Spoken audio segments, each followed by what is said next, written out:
So here she's acting happy inside her handsome home, and me, I'm flying in my taxi, taking tips and getting stoned.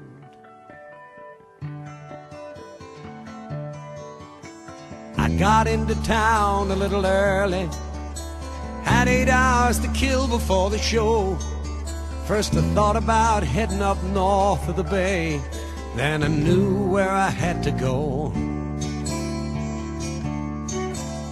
I thought about taking a limousine, or at least a fancy car, but I ended up taking a taxi, 'cause that's how I got this far.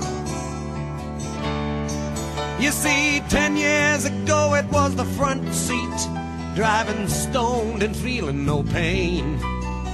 Now here I am straight and sitting in the back, hitting 16 Parkside Lane.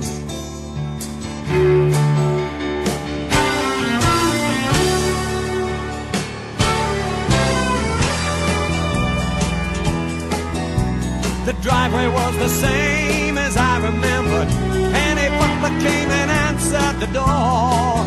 He just shook his head when I asked for her and said she doesn't live here anymore. But he offered to give me the address that they were forwarding our letters to. I just took it and returned to the cabbie and said, I got one more fare for you. And so we rolled back into the city, up to a 5-story old brownstone. I rang the bell, it had her name on the mailbox. The buzzer said somebody's home.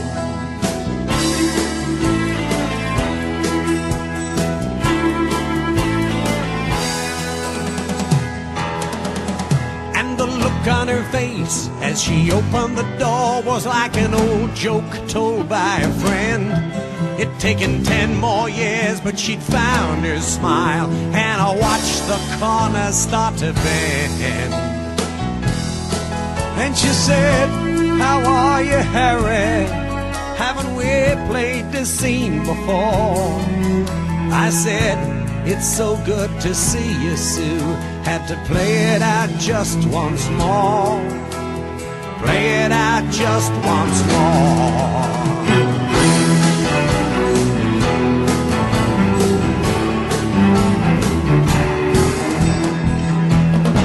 She said, I've heard you flying high on my radio.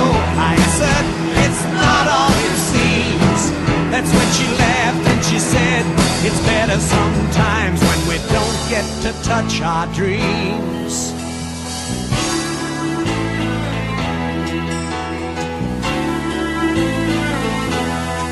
That's when I asked her where was that actress. She said that was somebody else. And then I asked her why she looked so happy now. She said, I finally like myself. At last I like myself.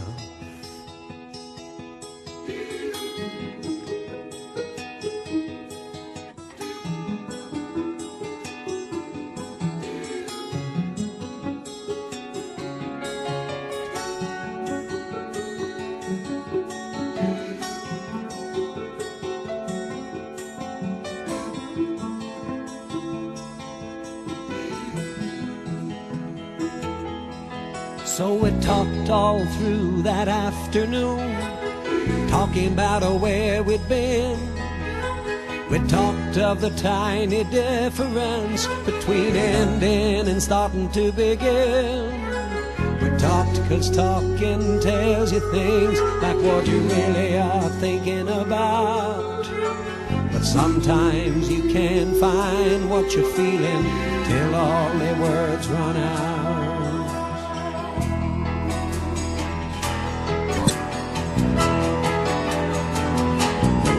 So I asked her to come to the concert. She said, no, I work at night. I said, we gotten too damn good at leaving Sue. She said, Harry, you're right.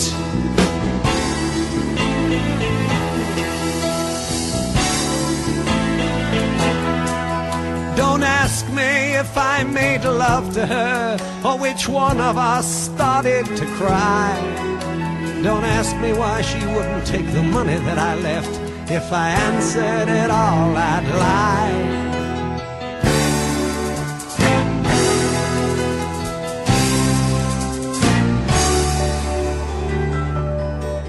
So I thought about her as I sang that night, and of how the circle keeps rolling around, how I act as I'm facing the footlights, and how she's flying with both feet on the ground. I guess it's a sequel to our story, from the journey between heaven and hell, with half the time thinking of what might have been, and half thinking just as well. I guess